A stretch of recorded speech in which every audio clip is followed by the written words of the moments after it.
Alright my people, welcome back to the vlog. Man, I'm tired. I was installing the Corksport lowering coil springs. That's what I was doing today. I'm gonna tell you, it's not a hard install to do, but it is a pain in the ass whenever you're by yourself. I started 11, I believe it's 340, but I have some inconvenience, like always. Every time that I do something, always something happens. So one side on the back, let me show you. On the back, when I did the other side, I took the strut out, like it said on the instructions. But then when you come to the part where you have to take this off, this right here, on one side I took it off easily. So I took the bump stop, cut it easily. But then on the other side, I wasn't able to get the nut out because it kept spinning. And I was using an impact gun, but it kept spinning.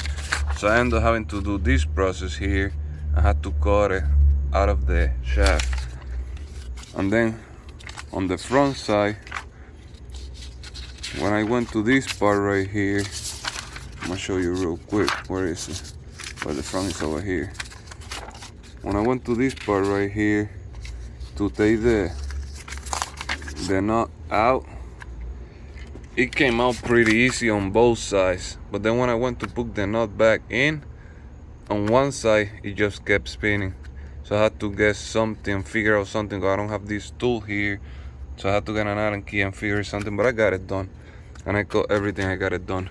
And then I didn't have spring compressors, so I put this inside the spring, like inside, and hold it. You know what I mean? I couldn't grab it with this, so I just put it inside here. So then when it span, it hit this and don't go any farther.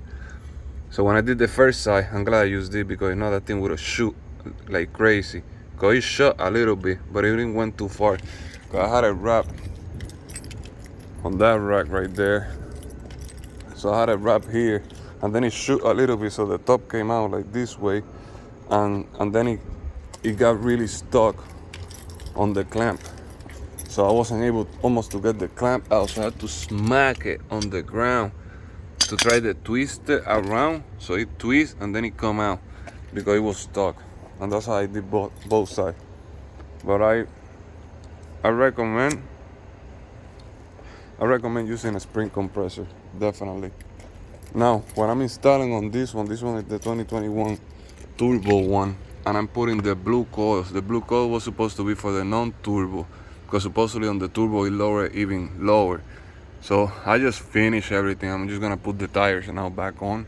I already did the rear, and I'm gonna drop it. I'm hoping it don't go crazy low on the front. I kind of expect gonna be lower than the non-turbo version. I just hope it don't go crazy low.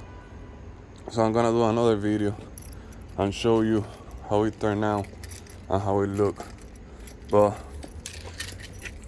it's not hard to do. If you wanna do it, you can do it. I recommend put WD-40 here and in there, and let it sit for a while. It make it way easier to push this down to put it back up. Just so you know. And what else? That's everything, man. Just be prepared, because it's always something happen. But I'm gonna finish it, drop it, and then I will do another video and do a review on how the coils feel. Like I said, the Corksport, they just came out with the same coils, but they in red, and they now made for the turbo edition. It's supposed to be more strong, I guess, so it doesn't get too lower because of the weight of the turbo. But anyway, that's the video for. Thanks to the new subscriber. Hit the like button, subscribe, hit the bell if you want to get a notification when I upload a video, and want to keep seeing the mods that I'm doing on the Mazda. I'm tired. I'm ready to finish here, go home, get a shower. Look at my hands, nasty.